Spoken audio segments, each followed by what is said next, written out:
Hello, whoever's watching this. This video is about the basics of IDV. I have introduced so many people to this game, and I'm introducing another person to this game right now, in fact. And so I decided, with the encouragement of the gang right now, to make some videos, or a video for the basics. Okay, so starting off with something called kiting. Kiting in this game is how you deal with the hunter. This is IDV, or Identity 5, is known as a PvP game. It is a 1v4 versus the hunter, and it is a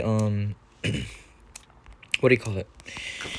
It is the 4 survivors against the hunter. The hunter are trying to kill all of the 4 survivors, with the 4 survivors trying to kill all the survivors are trying to escape from the arena, which is all the maps. So right now I'm going to teach you about kiting and how to do it. So in this game, kiting mainly functions around certain structures. These structures are known as windows and pallets. I will teach you about them in a bit when we head to the map. Okay, so in this map known as Sacred Heart, right now I'm going to turn off AI controls so the hunters doesn't chase us. But this, what I'm walking around, is known as a pallet. A pallet is a temporary function that you can use to kite. So in this pallet form right now, right, anyone can walk through it. The hunter and the survivor can both walk through it, and right now it has no current function, but in its undropped state, it has a threat of pallet stunning. So I'm not going to delve into pallet stunning as of the moment, just watch. Right now, if you look at my bottom right, you can see a hand, right? That represents me being able to drop the pallet, and if I go a little further away, I cannot drop it. So I have to be pretty close to this pallet to be able to drop it. So let me just show you what dropping looks like. And boom, I dropped the pallet and it goes down, and now I cannot walk through it. The hunter and the survivor both cannot walk through it normally unless they use special means, which I will not go into at the moment. If you saw me drop the pallet a little behind the pallet, but what if you're in the middle of it? Well, if you drop in the middle of it, if you're slightly to the left, it'll drop left, and if you're slightly to the right, it'll drop right. Like if I drop right now, I'll go to the right. Yeah, see? And you'll end up on the complete other side of it. So with these pallets are one of the 2 structures, and the others are windows. This is a window, and you could see in my bottom right, there is a hand, which signifies I can vault it, which vaulting looks like this. Yeah, and when you're sitting by a window, never stand still. Never stand still when you're waiting at a pallet. If you want to vault it, never just stand still and then vault it, because look at that, it's pretty slow, right? It's pretty slow. You're vaulting it. But if you're waiting at a vault and you're just deciding, just spin, just like slightly move, or just like run into it if you have to, if you don't want to spin, and do that and then vault. See how much faster that is? It is much faster than just, what the hell? Okay, but yeah, just move into it, and generally on average you'll be way faster. Yeah, I don't think you can run into it. I think you have to spin, but yeah, don't just sit there and then vault, because it's way slower. Okay, so those are the 2 structures in this game that help you kite. So I'm gonna teach you about the quality of these items. So back there, these 2 pallets, they were good pallets. In this game, I like to think of both structures in terms of shit structures, good or god. So what I mean by that is, a shit one is where like this window, for example. Let me go to that window real quick. So this window, right? This window, if you look at this left side, it's pretty short. So if a hunter was coming, right? The hunter, if you jump this pallet, the hunter can go around, because the purpose of these windows and these pallets are to delay the hunter. Because the hunter, let me TP to them. This is the hunter, right? This is the hunter, and when you're both walking in a straight line, the hunter will be faster than you. The hunter will be able to catch up to you if you're both walking in a straight line, but these tools help function as a way for you to delay the kite, because if you drop this pallet, they are forced to break it because this is a good quality pallet. Because if they hit you while you're vaulting something, if you're vaulting a window or a pallet, that is known as a terror shock. Because normally, if I turn on air control here, so that is a normal hit, and that is 50% fear. In the beginning of the game, all characters will start with 0% fear. A normal hit by most characters, by most hunters in the game, will give you 50% fear. If you get another normal hit, however, then you get another 50%, leading for a combined total of 100%. So you are in a state of being knocked. This state of being knocked, you can no longer vault pallets, you can no longer use items, you can no longer use abilities, you can no longer decode, and you can no longer rescue from another chair. The only things you can do in this state are you can crawl around, you can move around, or you can self-heal. If you look at the bottom right, you see a hand, and that's if you click the hand and hold it. If you hold it, then you are self-healing, and if you look at the bottom middle, that's actually the progress bar. If that progress bar reaches the end, then that means you self-heal and you recover from being fully healed, knocked to 50% fear or half health.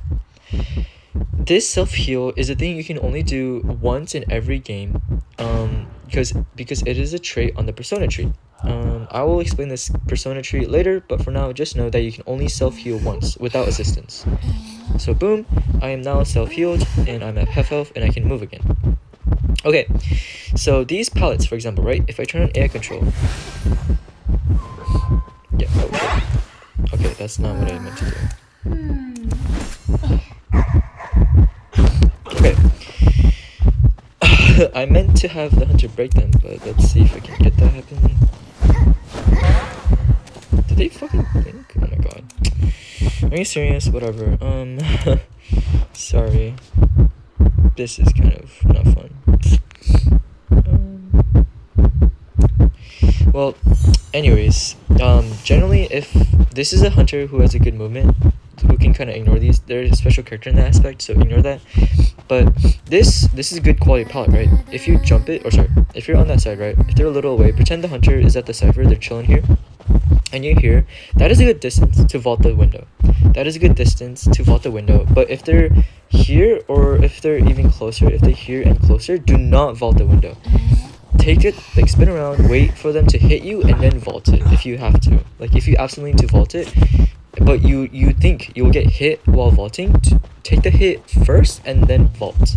Because if you get hit while vaulting, you will get terror shocked. You will not get 50% fear. And if you get terror shocked, you will be instantly knocked, even if you're at 0% fear. And being terror shocked, it gives the hunter presence, which is something I won't go into at the moment, but just know that it is very detrimental to the team and for you as a whole. So just take the hit and vault unless you're at 50% and in other special circumstances. Okay, so this is actually a bad to mid-tier pallet because it is actually a pretty short distance. So it is kind of risky to take this pallet. But if you drop this pallet as well and you're chilling at the middle of it, it is actually a pretty good loop. So what I mean by loop is something that a survivor can use to force the hunter to break one of the pallets and move on to a different area. Because if you look at it, right, if the hunter's goes here, right, if the hunter's geisha, right, and they're at their current position, if they try to go around, pretend I'm the hunter, if they go oh my god, they're at the middle, they're trying to go around, and if they try to do that, okay, pretend the hunter is chilling here, they're trying to come to me, and I'm right here, right, I'm oh my god, I see that coming, so I vault this pallet and I go around to the next pallet. And so I just try to stay away, and that's called looping. Looping generally happens when there's two pallets that are arranged like this, where it's a one wall connecting both of them. And another example of that, let me see if I can find one. Yeah, this is another example of looping. One wall is connecting both of these pallets. So if you can, if the hunter's far away enough, try to set up a loop and drop both of these, and try to just go around and get the hunter to break one of them, and then move on to a new area once they have started breaking one of them. Okay, And that is the two structures. And now let's move on to mind games. Oh, I'm sorry. I'm very apologetic. I did not explain the highest tier of structures. So I explained low tier. Mid tier is if there's a decent distance between the left and right side. So this is, I'd say, it's not. Let me find a better one actually. Those are god palettes. I can't use those. I need to find better ones. Okay, so there's some good ones over there. Let me just like head over there. Give me a second. Okay, so this is yeah. That's okay. So this one's not. No, that one's pretty bad. Okay. So these ones are good palettes. This is a good palette, you know. It has medium distance on both sides. You know, the hunter can still go around, but it'll take a little bit of time, and you can force mind games. It doesn't force the hunter to break them if they want to continue pursuing you, but it is a pretty safe thing to vault back and forth as if you want. And that's a medium tier palette. Just like sit there, drop the palette if you want, try to mind game, which I will explain later. But for now, let's move on to god palettes, or the highest tier of structures. So this is known as a god palette. In every map, there is a few select structures. Oh, I'm sorry. Let me give you a quick general tip. In every single map, the structures are set. They are permanently set, and their locations will not set. The location of windows and palettes will not ever change. Like at the beginning of the game, it will always be the same. Okay, so this is one of the god palettes in this map.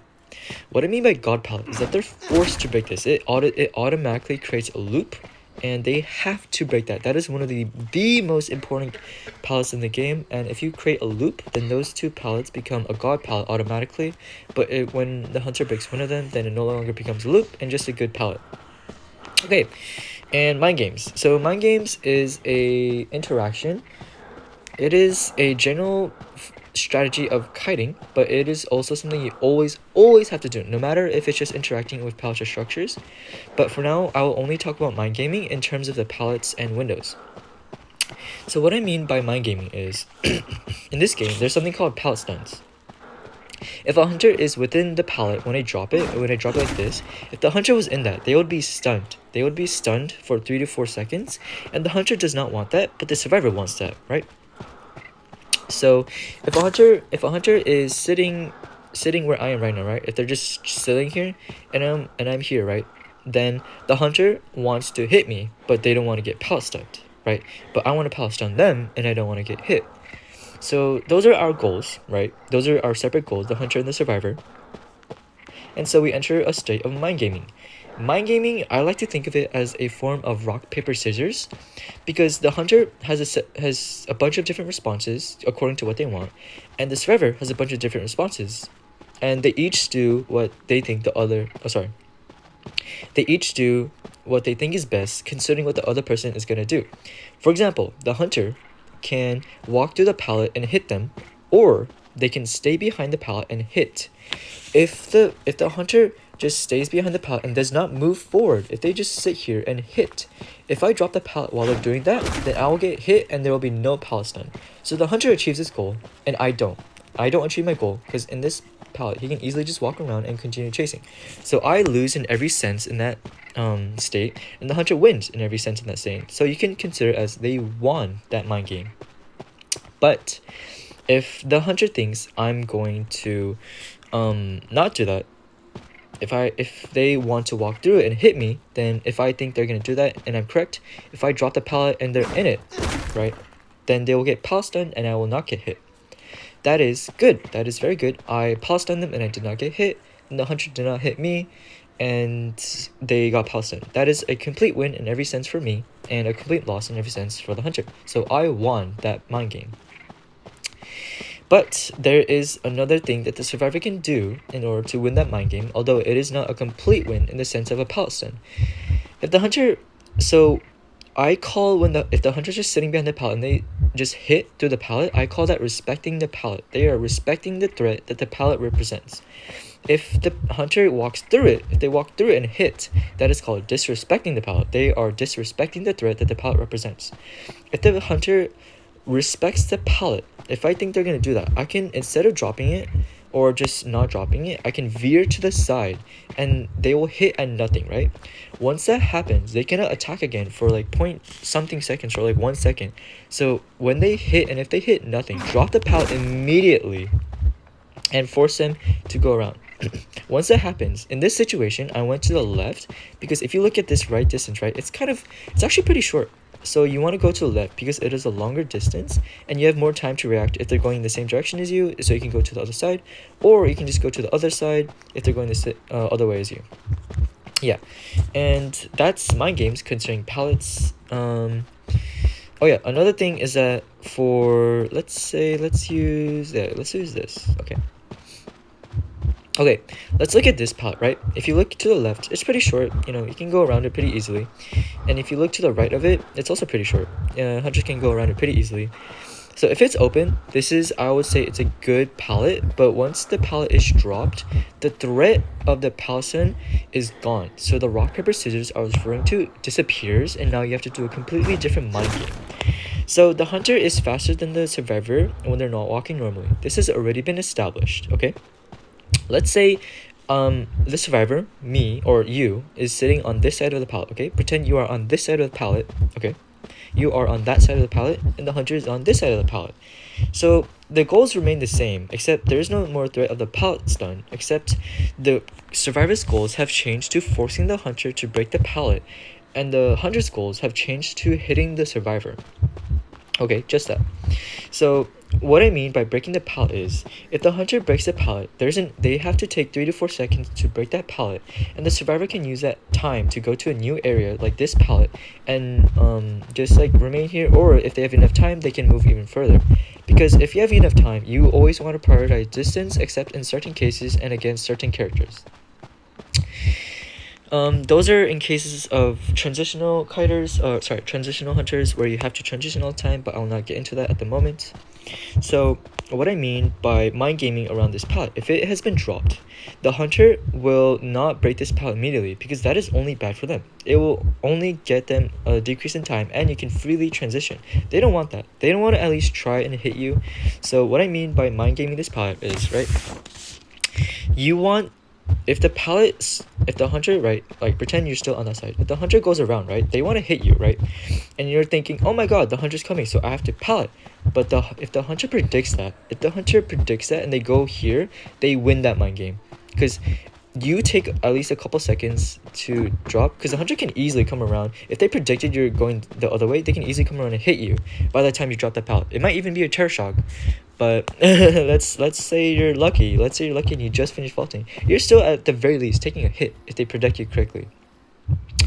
So the responses a hunter and survivor can do are as follows.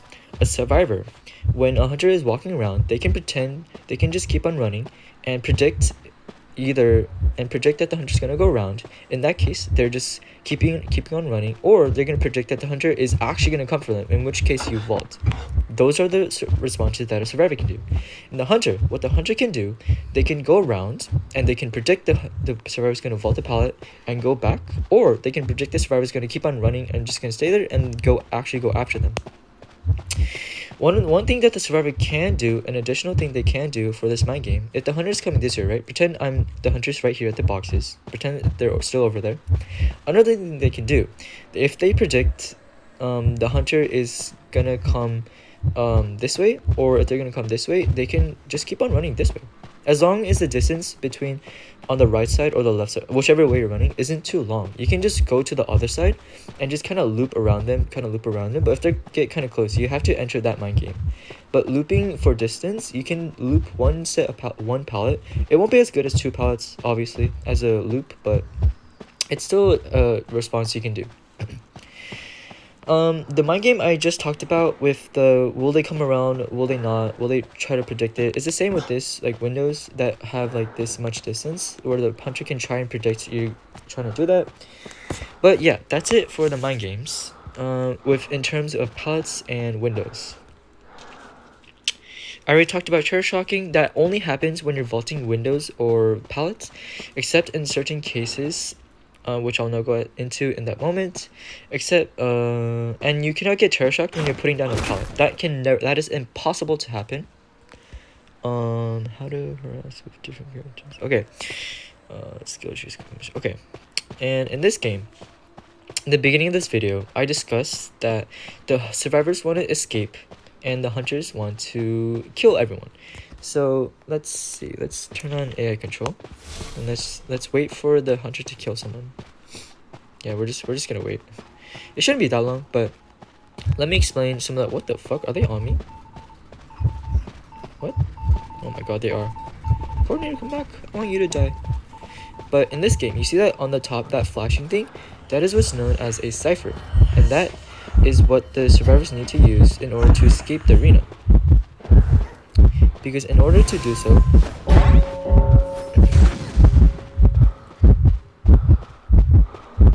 you're gonna go after them, right? Right, Keisha? Okay. In order to do so, the survivors need to decode these cipher machines, and they need to. Okay, if you look at it, right? If you look at this machine, it has a little white button on it, and you can click it to decode. Okay, and you can click that button. Let me turn that off. And you're now decoding. And you see this? That was a calibration. That for almost every single character, that calibration will appear. And let's wait until another one pops up. There will be a gray and a yellow button. If you look at it, right? It had a gray and a yellow button. If you press the gray, then you can continue decoding as normal. But if you click the yellow button, which happens by clicking the bottom right when the calibration comes up, if you click the yellow button, that is known as a perfect calibration, and you get a bit of additional decoding progress. It is what you want to strive for every single time, but if not, then get the gray one. As you saw in that one, I did not click anything, and that isn't what happens if you click too early or too late. If you don't hit the gray at all, like if I hit too early right now, I fail. You lose a bit of decoding progress, and you cannot decode for 2 seconds, and that is bad. That is very bad, because it also, when you fail the decoding, for every single survivor, it will send a signal to the hunter where you are. Or sorry, not where you are. It will send a signal that one of the ciphers. It will send a signal to which cipher has just been failed. So every single survivor and every single hunter will know that you just failed that cipher, and that's kind of embarrassing also. So keep that in mind. But yeah, once the survivors decode all 5 of these, there's also like 7 in the game, by the way. There's like 7 to 8 ciphers in the game at any point, and their locations do vary, so they will not be set like the pallets and windows, but there are set spawns they can randomly appear in. So there is not a they can't spawn like where I'm standing, for example. They will always spawn in certain locations. It's just that there's like 10 locations and they can spawn in 7, so it's a random chance. But once 5 of those have been decoded, this exit gate will become available to decode. Let me just show you. So if you look at the top right, it no longer says 5 ciphers remaining, 4 blah blah blah 3 2 1. It now says survivors can activate the exit gate. So if you actually look at it, the exit gate is highlighted. If you look at that, that's the other exit gate, and if you look at the map right now, that's the other exit gate on the other side.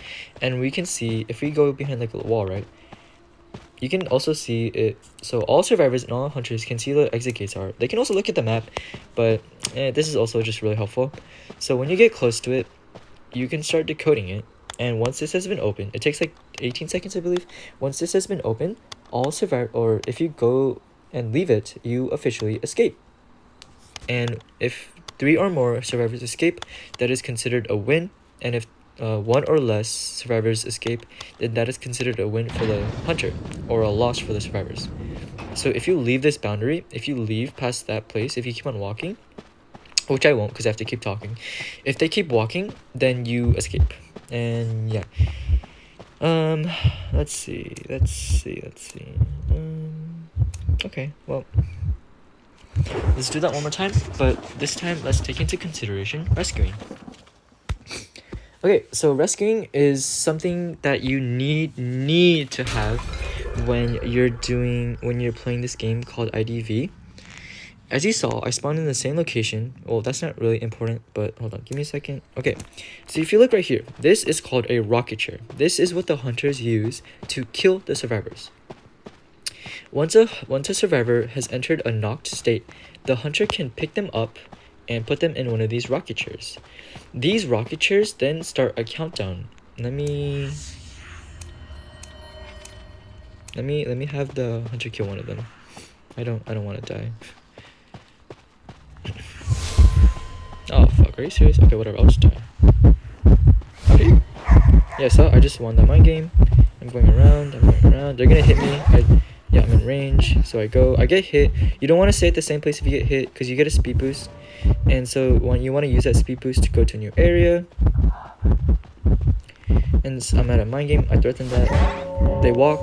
And I thought they would respect the pallet, but they disrespected it, and so they won that mind game, and I died. I'm in a knock state, so I'm now in a balloon state. And if you look at it, right, I'm in a balloon state, and you can start struggling. If you look at the two hands, there's a left and a right option. You can click both of them if you want, but I prefer to only click one really fast like this. Just click one, because it is the same rate as clicking both. And there is no, even if you do both, it isn't faster than just clicking one really fast. So yeah, and it might even help you more, because they will occasionally veer in that one direction, which might help you a little. So yeah, but if that struggle bar is filled all the way, like if you see, right, it increases the more I click it. If it's filled all the way, I escape, and the hunter's stunned for like 2 seconds or something, and I'm at half now. And there are certain characters in this game who can harass or help me increase that struggling time by certain methods, or just straight up rescue me out of that state. They can just instantly put me in the half state. But let me just get murdered for a second so I can tell you about the rocket chair. Yeah. So when I'm in the balloon state, the hunter will grab me right now, and they will walk to the nearest rocket chair and put me there. Okay, so in this rocket chair, right, if you look at it right now, there is a red bar, and that red bar is very important. But right now, if you look at the bottom of that yellow circle, there is a red bar that is starting to gradually fill up. This is what is known as the first chair. I'll refer to it as the first chair, and it lasts 30 seconds. If that red bar if that red bar goes past the orange line at the middle, then I will die. Oh, I'm sorry. Let me be a bit more concise. I was chaired, right? If I was chaired, pretend I'm still chaired, I'm another random ass rescuer. I'm a random ass person, and I come and rescue. There will be a button that appears in the bottom right that can signify you rescuing. Rescuing takes around 2 seconds, 3 seconds, I believe. And if you hold it for that whole time and the progress bar fills, then they will be rescued and they will be at half health. If you rescue them before that orange bar disappears, then if that person who just got rescued, if they get chaired once more time, then that red progress will start at the orange line. It will start at middle, and they'll have 30 more seconds on the chair before they die. If the red if it filling up with red goes past the top, then they'll die. There will be an X, and they can no longer participate in the game, and they have officially died.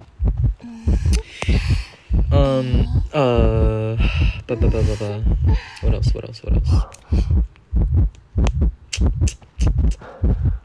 Oh yeah, how to rescue. Okay, so for how to rescue, right, pretend someone's there. The ideal rescue, the standard rescue would be to get hit and rescue the person, because they're in an animation. Because when hunters hit someone, they will be in an attack recovery animation for 3 to 4 seconds. So once you get hit, you can rescue. But when rescuing, there's also mind games. I know I said I was only going to talk about pallets and windows, but there's also mind games for these rocket chairs as well. So the objectives of the two people are as follows. The hunter, the best case scenario for the hunter is TSing or terror shocking the survivor, as survivors can get terror shocked if they get hit while in the rescue animation. Their goal is to terror shock the survivor, or to make them rescue after 51. 51 is what is referred to as, because you can consider the orange bar as 50%, right? If you get rescued right after the orange bar disappears, then 29 seconds of that progress has been just gone, and now they're dead on chair, which is very bad, because some random person, right, every survivor in this game can be chaired 3 times maximum, But now that person just lost one of those chairs, and now they can only be rescued, and now they can only be chaired one more time before they're dead. So now they only have 2 maximum chairs, which is really bad. It is really, really, really bad. I'm not sure if the person watching understands, but it is very, very, very bad. So those are the hunter goals, and the survivor goals is to make the hunter hit the chair and rescue. So what I mean by hit the chair is, right, if someone is in the rocket chair and the hunter hits the rocket chair, they will enter attack recovery animation similar to if they attacked someone, but no one will lose any health, which is very good. So in this mind game, actions the survivor can do is they can click bottom right, pretend to rescue, but pull off. If you move, you'll interrupt the rescue animation, so don't move if you want to actually rescue. So what they can do is, right, if they think the hunter is going to hit them during the animation recovery, they can pretend they can crouch. You can crouch, do like that, or you can just keep on running like into the corner here, because you will be able to rescue even if you're like a little behind it. You just don't see it right now. But also you can rescue, but don't actually rescue for like until like a quarter or half, and then pull away. But if you think they're gonna hit you, just go veer off to the side, because they might have auto aim, because that is a thing in this game. Veer off to the side, so the only like thing they can hit is this chair, and if they hit it, boom, you succeeded. You won that mind game. No one got hit, which is very good, and now you can rescue, which is very good, very good. But the hunter, the ideal situation for the hunter, what they think is gonna happen, if they think you're gonna rescue, they're gonna hit at a time where they think that you will be doing the animation, and you will be instantly dead. And that is bad. That is very, very bad, because one person's dead. And yeah, so what you want to do when rescuing, let's pretend someone just got chaired, right? You're a survivor. Oh my god, I just came. Okay, I should come in right now. No, do not come in early. Do not come in early. Ideally, most of the time, you want to come around 40 to 45. But if you're not very good at rescuing, then come around 30 to 35. So you just kind of want to hide nearby. You just want to hide until it's time for you to rescue. So consider this. You want to get there when you want to be here by the time the chair is 40 to 45. You don't want to leave when the chair is 40 to 45, because then you won't make it. It is very hard. So you want to get there when it's 40 to 45, and then you want to proceed with the mind games. Keep in mind, if you do it to 40 to 45, you'll have around 5 to 10 seconds, I think, something like that, 5 to 7 seconds. Because the first half before the orange bar is 30 seconds, and the half after the orange bar is 30 seconds. So in total, 60 seconds. And 5% of that is something. I'm not really thinking right now, but yeah. So coming around that time, do your mind games.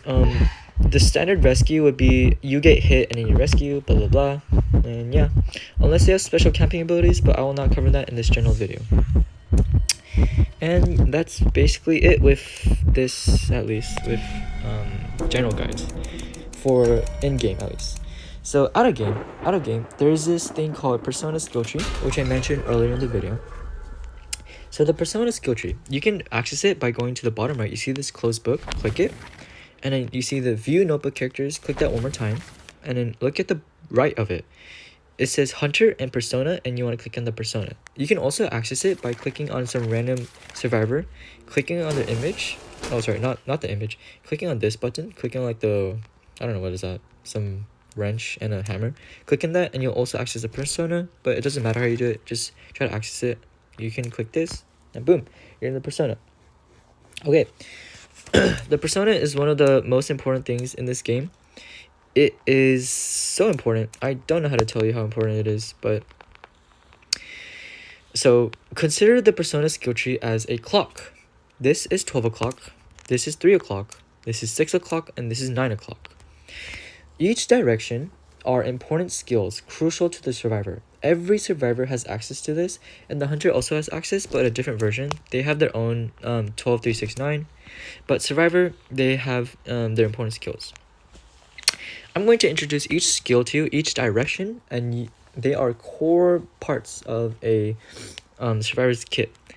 So each survivor wants a different kit, because you can only have 2 directions. You can only have those 2. You cannot get that. You cannot get that if you have 2. If you don't want 12, for example, if you want 3, 6, you can get that, but you cannot get 9. You cannot get 12. If you don't want 6, maybe you want 9. You know, you cannot get 12 now, you cannot get 6. And by the way, don't get rid of this unless you're a decoder or very special circumstances. Always have this. But if you're a newbie, just always have this. When you're more advanced, you can start to diverge from borrowed time, maybe experiment a little. But for now, always have borrowed time. Okay, so 12 o'clock. This is flywheel. This is basically a short dash with invincibility frames. You cannot take damage. You will be immune to crowd control for 0.4 seconds. And it has a pretty long cooldown. So when you use a dash, if the hunter hits you during the dash, you will take no damage. So if you can predict the hunter is going to hit you, use this and you'll take no damage. But the hunter recovery is much faster than if they just normally hit you. So keep that in mind. Use it. Don't use it for distance. It is never good. Use it when you're at a pallet or a window, or use it if you're about to die. You know, help extend the time, blah, blah, blah. 3 is known as borrowed time, or commonly referred to as BT. Remember how I was talking about fear in the beginning of the game, how every character starts with 0%, half health is 50%, and knocked state is 100% fear. So if this borrowed time is mostly in effect when the last cipher is popped. When I say popped, I mean fully decoded. When the progress bar, think about the cipher I was decoding earlier.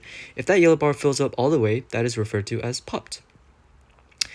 When at the top middle, if it says 1 cipher remaining and there is a cipher that is at 99, then if that cipher is popped, right, if it is decoded, then borrowed time will take effect. Because if you look at the description, it says when the exit gate is activated. So when the last cipher is popped and you can begin decoding the exit gates, the highlighted 2 little rectangle thingies, you will recover by 50%. So this is crucial because when someone is knocked, you want to pop the last cipher and have this come into play. What I mean by that is, you remember the attack recovery time, right? If a hunter hits someone, they're in attack recovery for 3 to 4 seconds. So if they hit someone, they enter attack recovery. But if someone instantly heals when they get knocked, instead of being cheered, they can get up instantly and get a speed boost as well. And the hunter is also in attack recovery, which is just a win-win-win-win. Be careful not to pop this early though, because it is very bad. Tide turner, if someone's rescuing from a chair, then you will both be invincible for 20 seconds. Any damage you take will take effect only after 20 seconds. That's pretty much it. You can't be healed either, just keep that in mind. Knee-jerk reflex. This is one of the most important skills in the game. Well, all of them are, but I view knee-jerk reflex as one of the most consistent option. If you vault a window or a pallet, you will get a speed boost for 3 seconds. They have a separate cooldown, 40 seconds and 40 seconds. So if you dash a window, or if you vault a window, you will enter cooldown. And if you vault a pallet like 5 seconds after, then the cooldown for window will be 35 and the pallet cooldown will just start. Keep in mind that these boosts do not stack. It will simply reset the timer. So please do not use them right after another. Please try to just use them to transition to new areas. Just keep that in mind. So when building your persona, you should always have this one. This is the trait on the skill tree that makes you able to self-heal, but as you can read in the description, it says available only once. So in the game, in each game, you can only self-heal once. If someone else is healing you, you can heal that way as many times as you want, but yeah. Some other crucial stuff, let's say I want a KGR build, and I got exit path, and if you look at top right, it says remaining points 35. So what are some common things that a survivor wants to do? So if you're playing someone who you think is going to take damage a lot, you want to take this, where people can heal you much quicker. But if you think that you're going to be healing other people a lot, then you want to take this. You can heal others much faster. But if you just want to do like a standard build, if you don't want to do anything too specific, just take Weber's Law. It helps with the speed boost. But if you don't want to do that either, if you think you're going to die quickly, you can do snooze. But if you're listening to this video, I will likely just tell you what to build for your persona. But yeah, that's the persona. Let me actually just head into game real quick. Hold on, because I want to do something. I want to have you watch priming the cipher. So yeah, mine's oh, perfect. Actually, that's actually really perfect. Okay, you don't have a decoding buff. Okay, cool. Okay.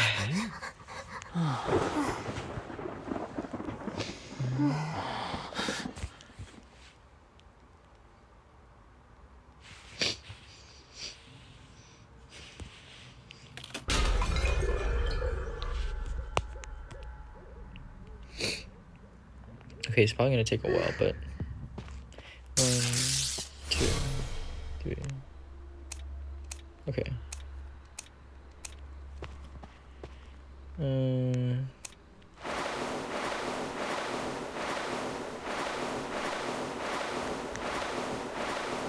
Give me a second. I need to find survival to double decode with. Actually, nah. I'm gonna just go to this one.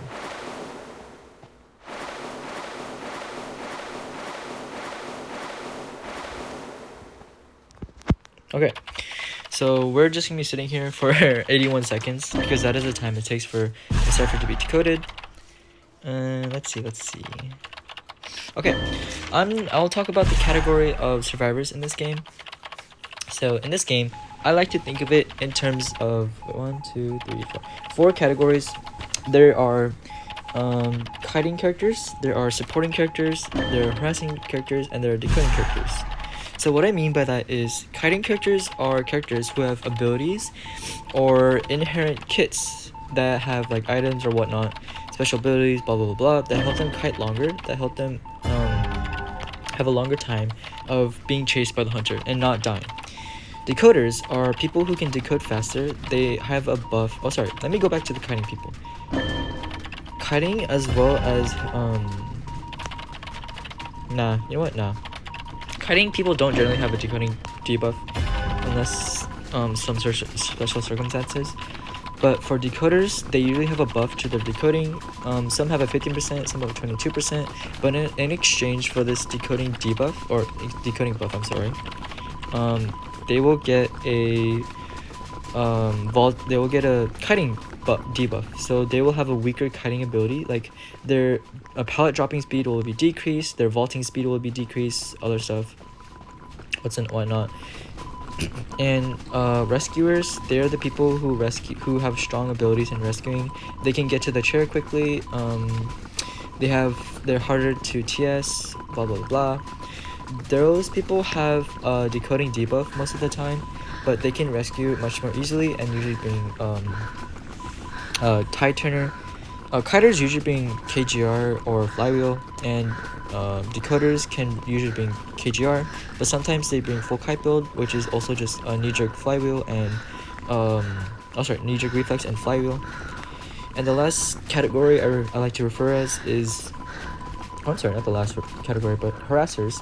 Harassers are the type who can balloon rescue and just waste time for other people to decode while someone is dead or about to be chaired. I won't go into detail about that in this video, but they usually have a pretty big decoding buff, but they have a very strong kiting ability and harassing ability.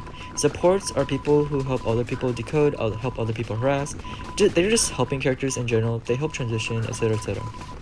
Okay, if you look at the cipher, right, it should be like 98, and if I click it, right, it should be able to pop in 3 to 4 seconds. So let's see, let's just turn this on.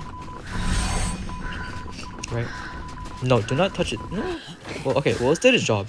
Okay, if someone is knocked, if someone just got knocked, you would want to click that. If this was the last cipher, you would want to click that. They would instantly heal to half. The survivor would be in the attack recovery, and you would go on to the exit gate. And yeah, that's basically it for the basics. Oh, alright. If someone is waiting at the last cipher and there's no other ciphers to do, and you come across to them, just go to the exit gate and wait there so you can save some time.